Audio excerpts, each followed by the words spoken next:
Con imágenes de la más reciente peña de la pupila afilada el pasado viernes en la Casa de la Amistad empezamos la sesión de hoy. ¿Y de qué vamos a hablar? Pues de varias cosas, pero sobre todo de cómo los medios públicos cubanos están sometidos por el yugo del Partido Comunista, de cómo los periodistas oficialistas solo responden a la agenda del gobierno que les paga y de que, en contraste, el dinero que ponen en juego, no sé, digamos los noruegos, por poner un ejemplo, pues esos fondos son más puros que el aire de los fiordos. Si un nórdico te financia, no hay intereses políticos ni mediáticos, no hay condicionamientos, no hay agendas. Por eso es que pronto estaremos anunciando un patrocinio de alguna embajada que de seguro quiere que en todos los barrios de Cuba se suba el volumen para que se sepa, una mediante, que ya empezó el programa de la contrapropaganda comunista. Esto es Con Filo, un espacio para mostrar con todos los matices las noticias, los hechos, las matrices de opinión que circulan en los medios y en las redes sobre la realidad cubana. Si a Oslo le place, vamos a rasgar la costura de la manipulación mediática y adentrarnos en la arista filosa de los acontecimientos.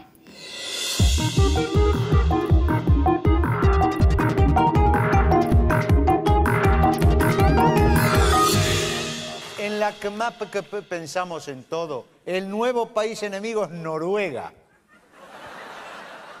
Total, en Oslo nunca se van a enterar. Perdón, doctor, ¿dónde? Oslo. ¿No es la capital de Noruega?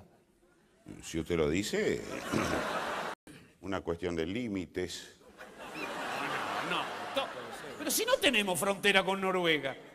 Los noruegos y nosotros.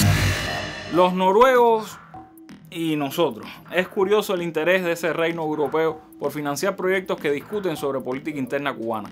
Tan curioso que valdría la pena inquirir ante nuestras instituciones por la legalidad y legitimidad de ese accionar. Claro, no se trata de reducirlo todo al financiamiento, pero de eso hablaremos más adelante. Primero hagamos un pase de lista por algunos sucesos de particular interés para para Cuba. Allá va eso. And it's very cool. Oh my gosh. Isn't that great? Just went up yesterday. Wow. Broma o amenaza. Todavía no sabemos, pero lo cierto es que a Trump no parece desagradarle la idea de un tercer mandato. Y por supuesto, los medios financiados directa o indirectamente por Estados Unidos para la guerra mediática contra Cuba han estallado en protesta. Eso sí es broma. Como mismo hacen los compañeritos de la mafia anticubana en el Congreso, término que ya no solo usamos por acá, sino que hasta ha hecho público una notoria vocera del trumpismo en las redes como Laura Loomer, los medios del ecosistema de propaganda contrarrevolucionaria están muy cómodos con Trump. No les importan las reelecciones inconstitucionales, las deportaciones masivas, las restricciones para viajar a Cuba. Pero el pueblo es otra cosa. Mira, y vamos a hacer lo que dice Eliezer y Otaola. No le manden nada a la familia. No le manden dinero, no le manden nada, que aquello está malo. Llévaselo, coge un avión, un pasaje y llévaselo, porque cuando tú le mandas el dinero, lo que tú haces es que tú le ayudaste y ya, pero te falta el calor, te falta el jugo que están tomando, te falta el agua que están tomando, te falta todo, el calor de la gente. Ahí se perdió, aquí se perdió el, ¿cómo se llama eso, chicos? La empatía.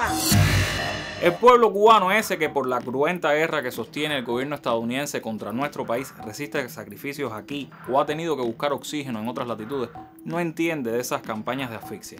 Lo que deseamos todos los cubanos aquí o en cualquier lugar es articular un proyecto de nación que reconcilie, sí, viejas rencillas que hoy son obsoletas, pero sobre todo que en Cuba exista bienestar y la posibilidad de que las familias puedan verse, visitarse, apoyarse.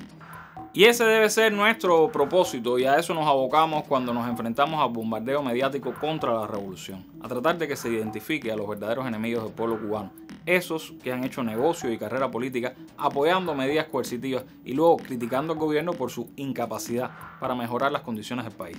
Y solo tenemos 15 minuticos a la semana, pero sí que nos prestan atención.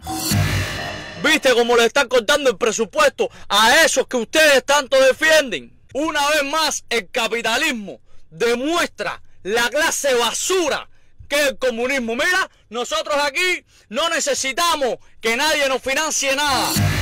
Lo anterior es resultado de una microcampaña de Cibercuba muy divertida. Primero publicaron que necesitamos recursos, que estamos cortos de dinero, lo cual hasta cierto punto es verdad, pero no estamos tan mal como para armar un crowdfunding o ir solicitando patrocinio de países europeos o fondos de la NED y la USAID.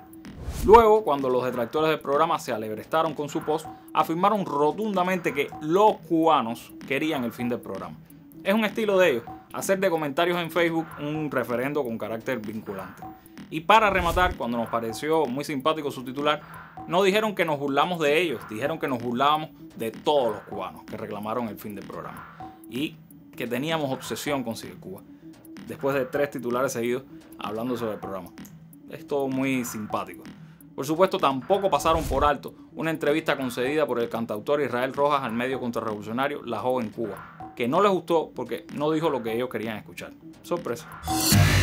Yo defiendo que hay un enemigo histórico que tiene una intención, una voluntad y un sistema de leyes que están establecidos para derrocar el sistema social cubano. Tiene establecido por ley la agresión a este país, que realmente hay una guerra de parte de un gobierno agresor contra este país. Eso yo no lo cuestiono. Si usted lo cuestiona, es su derecho a cuestionarlo. Si usted quiere negar esa realidad, es su negocio decir que la tierra es plana. Ah, no, pero la culpa es del gobierno. Bueno, sí, el gobierno, por supuesto, tiene culpa.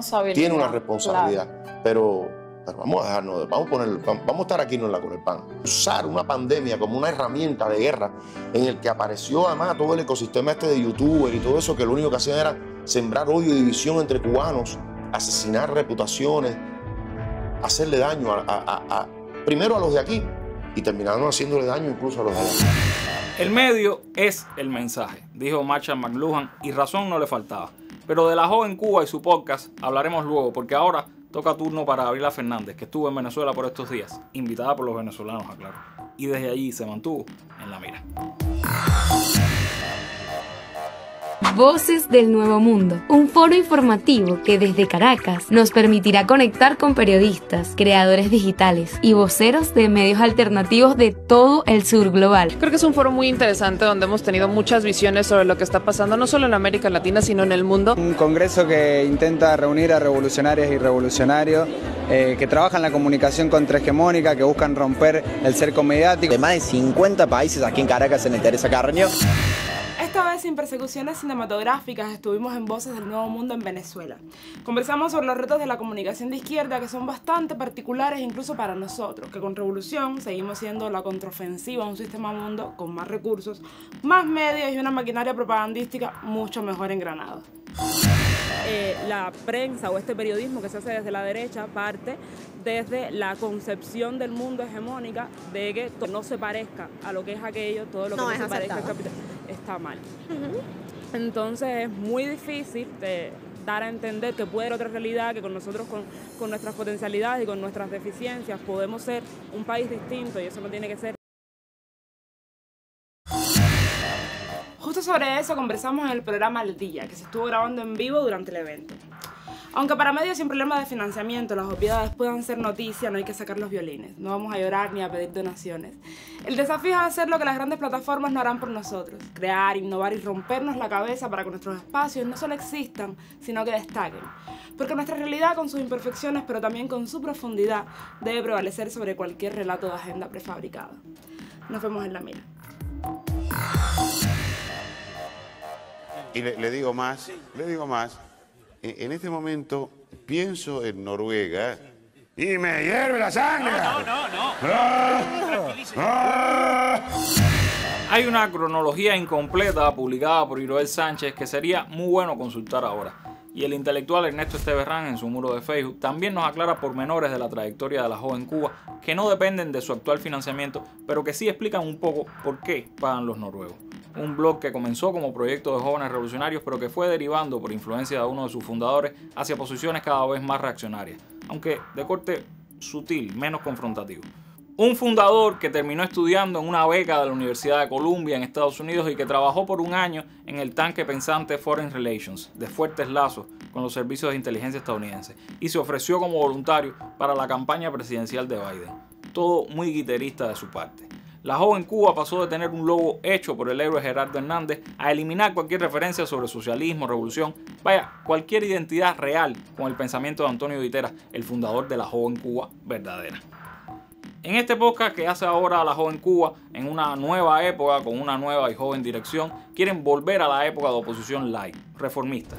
Pero como diría el viceministro de Relaciones Exteriores, cualquier oposición a la revolución es contrarrevolución, sea cual fuere su apellido.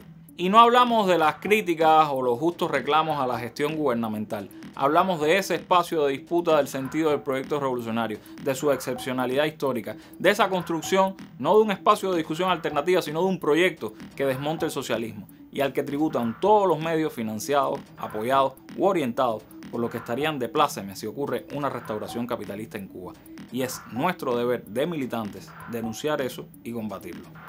Por eso saludamos el gesto de Carlos González Penalba, quien publicó en el blog Cuba Información, luego compartido por Cuba Debate, que hoy está en su cumpleaños 22 por cierto, el artículo La trampa de la equidistancia. Como suscitó airadas reacciones por parte de la dirección de la Joven Cuba, que entiende muy normal recibir financiamiento europeo, pero ve muy mal que se publique un europeo en Cuba y nos conta que no me dio remuneración alguna, y hasta incluso comentarios críticos muy paradójicos, como el del periodista uruguayo Fernando Rasberg, pues no nos quedó otro remedio que invitar a Penalba a que nos hablara más sobre el tema. Y aquí está, en exclusiva para Confín.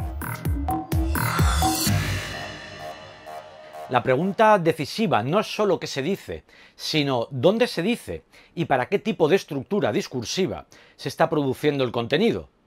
Desde hace más de una década, bajo el paradigma de poder blando, se ha venido construyendo un ecosistema mediático que, en lugar de atacar frontalmente a los proyectos emancipadores y socialistas, buscan disolverlos simbólicamente, colocándolos al mismo nivel que sus adversarios estratégicos. Es la estrategia de la equidistancia y ha sido cuidadosamente financiada a lo largo de los años. Gramsci lo explicó con contundencia. La hegemonía no se impone solo por coerción, sino por consenso fabricado, donde se normaliza la sospecha sobre el Estado y donde se naturaliza la equivalencia entre víctima y verdugo. La crítica sin contexto no es más que una coartada. Fidel lo advirtió con precisión. Estas plataformas no son inofensivas, son instrumentos de guerra política, y no porque digan falsedades en cada frase, sino porque organizan el sentido desde una lógica de rendición simbólica. Y en ese terreno, la batalla no es solo por las ideas, es por los criterios de legitimidad. Por eso, incluso cuando un discurso pudiera parecer razonable, la pregunta sigue siendo política. ¿A qué dispositivo sirve esa razón? ¿Y a quién legitima su enunciación? Porque en esta guerra por las conciencias, decir la verdad ya no es suficiente, hay que decirla desde el lugar justo. El éxito de cualquier proyecto que propicie debate en redes o que hable sobre temas polémicos y espinosos no depende tanto de su calidad, sino como de nuestras lagunas, de los espacios que dejamos vacantes en la esfera pública. Como dijera Esteve Rams, ese atractivo, ese éxito, es fruto de nuestros descalabros, de los pocos espacios que abrimos para la participación política pública. Se nutre de los fallos que tienen nuestras instituciones y organizaciones en la batalla ideológica, de lo poco preparados que estamos para el intercambio de ideas en un espacio hostil como las redes digitales. Nuestros medios, nuestros periodistas que hacen su trabajo con mínimos recursos sin el oro del imperio, muchas veces no tienen la información oportuna para responder a los intereses del pueblo, o no pueden dar cobertura a casos de corrupción, por ejemplo, que incluso se han hecho públicos. Y en el fondo de todo eso, por supuesto, también está el dinero. La crisis por un lado, la escasez, los apagones, la creciente insatisfacción, las frustraciones, las familias que se separan por la emigración, y del otro lado, aquellos que responden a quienes más hacen por profundizar la crisis, aquellos que solo cubren nuestras miserias y errores, pero cobran jugosos salarios. Es una pelea desigual, injusta, pero como diría Martí, es de hombres verdaderos ver de qué lado está el deber y no de qué lado se vive de forma más holgada. Pero de este lado, del deber, el lado correcto, en este, podemos hacerlo mejor, mucho mejor. Síganos en nuestras redes sociales. Este viernes haremos directa con un invitado 100% cubano, para que no se quejen, y seguiremos intercambiando sobre todos estos temas. Por acá, por el vidrio, regresamos el próximo martes justo después de la novela, para celebrar los 4 años de este programa. Se va el tiempo volando. Hasta entonces, manténgase con filo. Chao. Quedaos en Oslo, no salgáis de Oslo, os lo decimos por